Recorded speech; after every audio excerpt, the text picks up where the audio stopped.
علی بھائی اگلا سوال ہے، کوئی ایسا طریقہ تجویز کریں جس کے ذریعے قرآن حکیم کو باقاعدگی سے ترجمہ کے ساتھ پڑھنے کی روٹین بن سکے؟ دیکھیں جی، ہماری تو خواہش ہے کہ لوگ ترجمے سے قرآن پڑھیں. روٹین بنانا ایک مشکل کام ہے. ظاہر ہے کہ ہماری ڈیلی روٹین کے اندر قرآن حکیم کی اس طریقے سے ہمیں ترغیب نہیں دلائی گئی کہ اسے ترجمے سے پڑھ کے اس پہ عمل کرنا ہے. اس کے ثواب کی صرف ترغیب دلائی گئی ہے اور ثواب کا کوئی انکار نہیں ہے. لیکن یہ تو اسی طریقے سے ہے کہ کوئی شخص یہ کہنا شروع کر دے کہ جی نماز بڑی اچھی ورزش ہے لہٰذا ہمیں نماز پڑھنی چاہیے. تو نماز اللہ نے اس لیے تو نہیں رکھی ہے کہ آپ نے ورزش کرنی ہے. نماز تو ہے وَأَقِمِ الصَّلَاةَ لِلذِّكْرِ، میری یاد کے لیے نماز کو قائم رکھو. ہاں اس کا سائیڈ بینیفٹ ہے کہ آپ کی ورزش بھی ہو جاتی ہے، لیکن یہ اللہ کا مقصد نہیں تھا. مقصد تو پورے کا پورا قرآن یہ کہہ رہا ہے کہ آپ نے یہ کتاب زندگی اور کتاب ہدایت ہے. وَأُوحِيَ إِلَيَّ هَذَا الْقُرْآنُ لِأُنذِرَكُم بِهِ وَمَن بَلَغَ، سورۃ الانعام آیت نمبر 19. اے نبی فرما دو قرآن مجھے اللہ نے اس لیے وحی کیا تاکہ اس کے ذریعے میں تمہیں بھی آخرت کا ڈر سناؤں اور جس تک یہ کتاب پہنچے اسی کتاب کے ذریعے آخرت کا ڈر سنائے. تو یہ نازل ہوئی ہے اس لیے. فذکر بالقرآن من یخاف وعید، اے نبی قرآن کے ذریعے آپ لوگوں کو نصیحت کریں جو اللہ کی دھمکی سے ڈرتا ہے. وَلَقَدْ يَسَّرْنَا الْقُرْآنَ لِلذِّكْرِ فَهَلْ مِن مُدَّكِرٍ، ہم نے قرآن کو سمجھنے کے لیے آسان کر دیا ہے کوئی جو اس سے نصیحت حاصل کرے؟ تو یہ قرآن کا مقصد یہ تھا. یہ سائیڈ بینیفٹ ہے. اب آپ سائیڈ بینیفٹ کو لے کے شروع کر دیں جی وہ ترمذی میں حدیث ہے. بھئی کس کو انکار ہے کہ ہر لفظ کے اوپر 10 نیکیاں ہیں اور الف لام میم ایک حرف نہیں ہے 3 حرف ہیں 30 نیکیاں ہیں. نبی علیہ السلام جب یہ فرما رہے تھے تو آپ یہ ترغیب دلا رہے تھے کہ صرف ثواب اور مردوں کو بخشوانے کا اس کو ذریعہ اپنی طرف سے بنا لینا اور عمل نہ کرنا. آپ کا یہ مقصد نہیں تھا. آپ کا مقصد تھا کہ لوگ اس کے اوپر عمل کریں. تو اس کی روٹین بنانے کے لیے اس کو کسی نماز کے ساتھ آپ پرماننٹلی اٹیچ کریں جس نماز کے بعد آپ کے پاس وافر ٹائم اویلیبل ہو. سب سے آئیڈیل تو ہے فجر کے بعد، اس وقت ذہن بھی ذرا تازہ ہوتا ہے. چلیں اگر فجر کے وقت نہیں وقت ملا کسی کو تو ظہر، عصر، مغرب، عشاء، رات کو سونے سے پہلے کوئی ایسے روٹین کا وقت جو آپ روٹین چلا بھی سکیں. ویسے اگر آپ مجھ سے پوچھیں نا تو اللہ تعالیٰ نے نیچرلی ہماری روٹین میں قرآن رکھ دی ہے. ہماری 3 نمازیں اللہ تعالیٰ نے جہری رکھی ہیں، فجر، مغرب اور عشاء. اور فجر کی نماز آپ بخاری مسلم اٹھا کے دیکھیں، اندھیرے میں صحابہ کہتے ہیں ہم جاتے تھے اور خوب روشنی میں نماز سے فارغ ہوتے تھے. 40 سے 50 منٹ کی نبی علیہ السلام کی فجر کی نماز ہوتی تھی. 40-50 منٹ میں آلموسٹ 1-1.5 پارہ تو تلاوت ہو سکتا ہے، 1 پارہ تو آرام سے ہو سکتا ہے 2 رکعتوں کے اندر. تو یہ ان کی روٹین میں تھا، ان کی زبان بھی وہی تھی. اب ہمیں تو ظاہر ہے کہ اکثریت کو، عوام الناس کو تو نہیں عربی آتی ہے. کتنے لوگ ہوں گے جنہوں نے عربی سیکھ لی ہوگی؟ چونکہ اکثریت کو نہیں آتی ہے لہٰذا ان کے لیے پھر ایک اور طریقہ میں نے تجویز کیا ہے جو اذان کے وقفے کے بعد آپ کو بتاتے ہیں انشاءاللہ تعالی. ہاں جی جناب، طریقہ یہ ہے کہ آپ اپنے جو موبائل فون ہیں، اسمارٹ فون، ان کا پازیٹیو یوز بھی کریں. اسے ایئر فلائٹ موڈ میں کریں. اس کے بعد جو قرآن کی تلاوت ہو رہی ہو اس کو آپ امام کے پیچھے کھڑے ہو کر ترجمے والا قرآن کھولیں، ساتھ عربی بھی ہو تو ساتھ ساتھ اس کا ترجمہ بھی پڑھتے جائیں، عربی پہ بھی نظر رکھیں اور یوں آپ مصحف کو کور کر سکتے ہیں. لیکن اس میں سب سے بڑی ہرڈل جو ہے نا وہ یہ ہے کہ اب وہ مسجد کون سی ایسی ہو جس میں کوئی امام قرآن پڑھتا بھی ہو. کیونکہ ہمارے جو ائمہ مساجد ہیں انہوں نے تو چند صورتیں رٹی ہوئی ہیں 30ویں پارے کی یا چند مشہور آیات، وہ ہر دفعہ وہی ریپیٹ کرتے ہیں. رمضان المبارک کے علاوہ یہ پاسبل نہیں ہے، اور رمضان المبارک میں بھی اکثر جو حفاظ ہیں وہ اتنا تیز قرآن پڑھتے ہیں کہ آپ کو سمجھ نہیں آتی سوائے اہل حدیث کے. وہاں پہ اہتمام ہوتا ہے اور مزہ آتا ہے قرآن سننے کا. اب مجھے عربی آتی ہے، میں تو بڑا انجوائے کرتا ہوں کہ پورا قرآن آپ کا 1 مہینے میں کور ہو جاتا ہے. عام مساجد کے اندر بھی اگر کسی ایک نماز میں، خواہ وہ فجر کی چوز کر لیں یا مغرب کی تو خیر پاسبل نہیں ہے، یا عشاء کی کر لیں، فجر اور عشاء کے اندر قرآن حکیم جو ہے وہ الف لام میم سے سٹارٹ کریں والناس تک، ایک تو اس حافظ کے لیے اپنے لیے فائدہ ہے، اگرچہ وہ 2 رکوع ہی روز کے پڑھ لے، کہ اس کو سال کے بعد جب وہ مصحف سنانا شروع کرے گا تو اسے دوبارہ سے اس تردد سے نہیں گزرنا پڑے گا، اس کی روٹین بن جائے گی۔ اور عوام کو یہ فائدہ ہو جائے گا کہ پورے قرآن سے آپ گزریں گے۔ صحابہ اکرام علیہم رضوان اسی چیز کو تو انجوائے کرتے تھے، ان کی اپنی زبان تھی۔ اب ہمارے لیے تو ظاہر ہے ہمیں مصحف ترجمے والا یا مصحف پکڑ کے کھڑا ہونا پڑے گا۔ پاکٹ سائز کا آپ لے لیں یا موبائل فون سب سے بہتر ہے، اس میں ذرا ترجمے بھی مختلف آ جاتے ہیں۔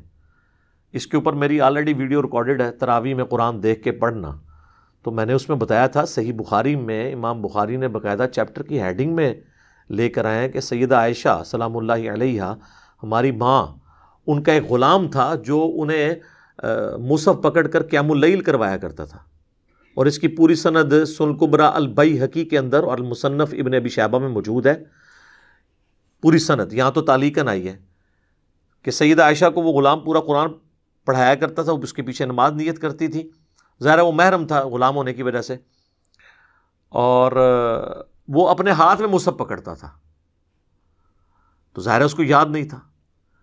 ایون مصنف ابن ابی شیبہ میں تو آپ کا صحابہ کا ملے گا کہ وہ ان کے پیچھے لوگ مصحف ہاتھ میں پکڑ کر ان کی قرات کو سنا کرتے تھے اور غلطیوں پر متنبہ کرتے تھے، یہ بھی مل جائے گا آپ کو انس بن مالک کے بارے میں، باقی اصحاب کے بارے میں، اور یہ بھی ملے گا کہ وہ امامت کرواتے تھے مصحف ہاتھ میں پکڑ کے اور پیچھے لوگ کھڑے ہوتے تھے۔ اب ظاہر ہے کہ وہ ان لوگوں کو تو پیچھے عربی سمجھنے کے لیے ترجمے والا قرآن پکڑنے کی ضرورت نہیں ہے، ہمیں تو ظاہر ضرورت ہے۔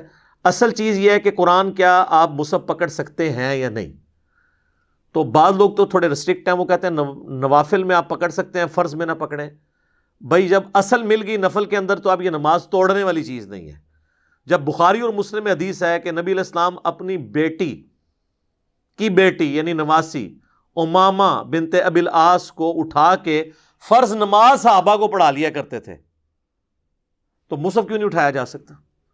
اور جب آپ رکوع اور سجدے کرتے تھے اس کو سائد پہ بٹھاتے تھے، پھر جب قیام میں جاتے تھے پھر اٹھا لیتے تھے تاکہ روئے نہ بچی، تو مصحف نہیں آپ اٹھا سکتے؟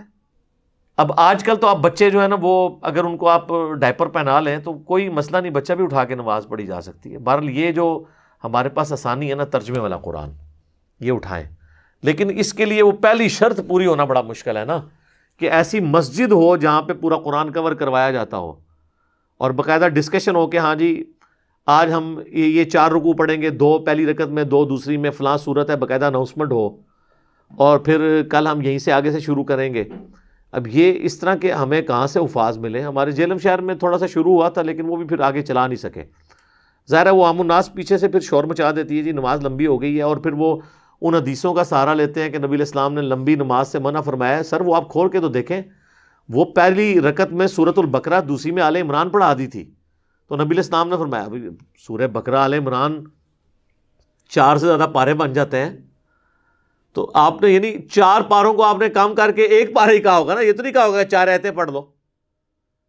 بخاری مسلم میں موجود ہے کہ نبی علیہ السلام جو فجر کی نماز پڑھتے تھے جمعے والے دن، پہلی رکعت میں سورہ السجدہ پارہ نمبر 21 والی اور دوسری میں سورۃ الدہر پارہ نمبر 29 والی، یہ پڑھا کرتے تھے۔ تو آپ ذرا اس کی ڈیوریشن دیکھ لیں، اور باقی تو نبی علیہ السلام سورہ آل عمران، سورہ نساء، سورہ مائدہ، یہ آپ کو کئی جگہ ملے گا کہ آپ علیہ السلام نے تلاوت کی ہے۔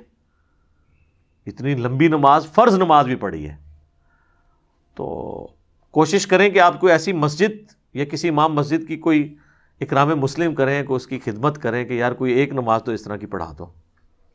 پھر بھی کچھ نہیں بنتا تو پھر آپ یہ کر سکتے ہیں کہ کوئی نفلی نماز اپنی شروع کر لیں، تہجد کے وقت اٹھ جائیں، اشراق کے وقت یا عشاء کے وقت کے جو 2 سنتیں ہیں وہ آپ گھر جا کے پڑھیں، سنت بھی پوری ہو جائے گی۔ اس میں آپ مصحف اٹھا لیں، سامنے ایک ڈیسک رکھ لیں، رکوع اور سجدے میں جاتے وقت آپ اس ڈیسک کے اوپر قرآن رکھیں اور پھر اٹھا کے اسے پڑھنا شروع کرتے ہیں۔ یہی میں نے کہا تھا تراویح کے اندر بھی کریں کہ آپ گھر والوں کو تراویح گھر میں پڑھائیں اور سارے مصحف اٹھا لیں تاکہ ترجمہ کور ہو۔ لیکن یہ قرآن جو ہے وہ صرف سال کے بعد پڑھنے کے لیے نہیں ہے، یہ روزانہ پڑھنے کے لیے ہے۔ تبھی تو صحابہ کرام کا ایمان اس لیول کا تھا کہ ان کا اوڑھنا بچھونا قرآن تھا۔ لیکن ہمیں تو لگا دیا انہوں نے کہ بس اس کو ثواب کمانے اور مردے بخشوانے کا ایک ذریعہ بنا لیں، اور ہمارے بزرگوں نے پوری نیک نیتی کے ساتھ یہ ہمارے ساتھ ہاتھ ڈالا ہے۔ وہ لکھتے ہیں نا جناب فضائل اعمال میں، شیخ زکریا کاندلوی کے ایک بزرگ تھے، روزانہ 3 قرآن پڑھتے تھے، دوسرے کا لکھا وہ روزانہ 8 قرآن پڑھتے تھے۔ 8 قرآن کس طرح پڑھتے تھے؟ بغیر سمجھ کے بھی نہیں پڑھے جا سکتے، بہت سپیڈ چاہیے اس کے لیے۔ یا ہو سکتا ہے سورہ اخلاص 3 دفعہ پڑھیں تو یہ ایک بن گیا، تو 8 3 24 یہ پڑھتے ہوں۔ اور کہتے ہیں جی امام حنیفہ 61 قرآن رمضان میں ختم کرتے تھے، 30 جو ہے نا وہ دن کے وقت 1 قرآن روز کا، 1 رات کے وقت 60 ہو گئے، اور 1 تراویح میں 61 ہو گئے۔ ٹھیک ہے، تو جب آپ کو یہ سب کچھ پڑھایا جائے گا تو پھر کس نے ترجمے سے پڑھنا ہے؟ جامعہ ترمذی میں حدیث ہے، جس نے 3 دن سے کم میں قرآن مکمل کیا تو اس نے قرآن فہمی کا حق ادا نہیں کیا۔ یہ تو نبی الاسلام کہہ رہے ہیں کہ عربی جاننے والے بھی 3 دن سے کم میں پڑھیں گے نا تو وہ قرآن کا فہم نہیں کر رہے، تو بزرگوں کے اوپر آپ یہ کیوں بزرگوں کی بزرگی سٹیک پہ لگوا رہے ہیں؟ اس کی وجہ سے 3 دن میں، یہاں تو شبینوں میں 1 رات میں قرآن مکمل ہوتے ہیں، اور وہ یعلمون تعلمون ہی سمجھ آ رہی ہوتی ہے آپ کو۔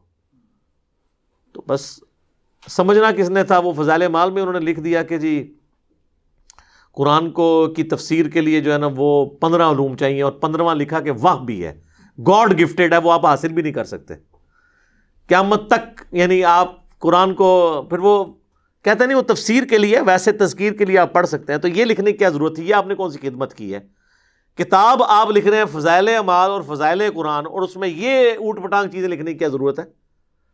آپ تذکیر یعنی کے لیے ترغیب دلائیں کہ بھئی نہیں آپ اس کو قرآن کو ترجمے سے پڑھیں۔ وہ کیسے کریں گے؟ انہوں نے فضائل اعمال میں لکھ دیا ہے کہ احمد بن حنبل کو خواب میں اللہ کی زیارت ہوئی، تو انہوں نے پوچھا کہ یا اللہ تیرا قرب حاصل کرنا چاہتا ہوں، سب سے آسان ذریعہ کیا ہے؟ تو اللہ نے فرمایا قرآن۔ تو انہوں نے کہا سمجھ کے یا بغیر سمجھ کے؟ میں کہتا ہوں جی یہ میرے سامنے کو بات کرے تو میں غصے میں اس کے ساتھ پتہ نہیں کیا کروں، انہوں نے اللہ کے سامنے کیسے کیا ہوگی؟ یہ جھوٹا خواب احمد بن حنبل پہ انہوں نے تھوپا ہے۔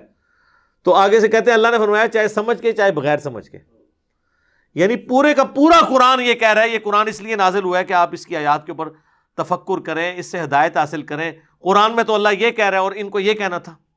قرآن میں تو اللہ اپنے پیغمبر کو کہہ رہا ہے وَأُوحِيَ إِلَيَّ هَذَا الْقُرْآنُ لِأُنذِرَكُم بِهِ وَمَن بَلَغَ، اے نبی تم فرما دو قرآن اللہ نے مجھے اس لیے وحی کیا اس کے ذریعے میں لوگوں کو ڈر سناؤں، اور جس تک یہ کتاب پہنچ جائے وہ بھی اس کے ذریعے۔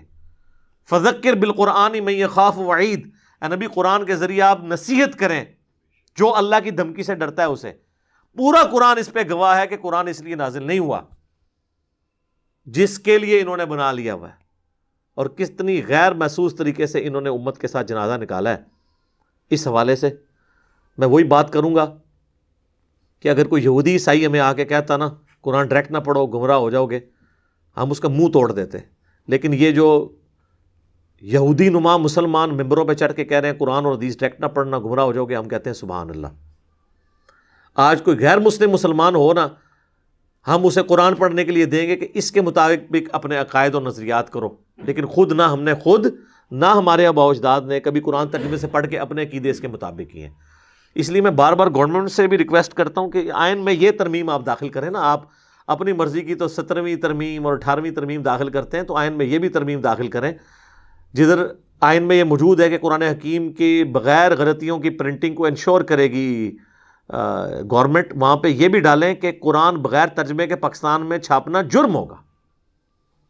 اگر زیادہ کسی کو مسئلہ ہے نا، اس طرف آپ عربی چھاپ دیں، رائٹ پہ لیفٹ پہ اردو، لیکن چھاپیں آپ ترجمے کے ساتھ۔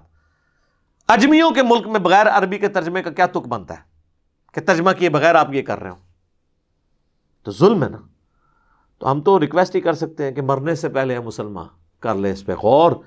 کتابوں کا خدا اور ہے بابوں کا خدا، اور کتابوں کے خواب خدا کا تعارف تبھی ہوگا جب آپ خوابوں سے نکل کے کتابوں پہ آئیں گے اور قرآن کو ترجمے سے پڑھیں گے، ادروائز کبھی بھی آپ کو اس خدا کا تعارف نہیں ہوگا جو خدا نے خود اپنا تعارف کتابوں کے ذریعے کروایا۔ ٹھیک ہو گیا جی؟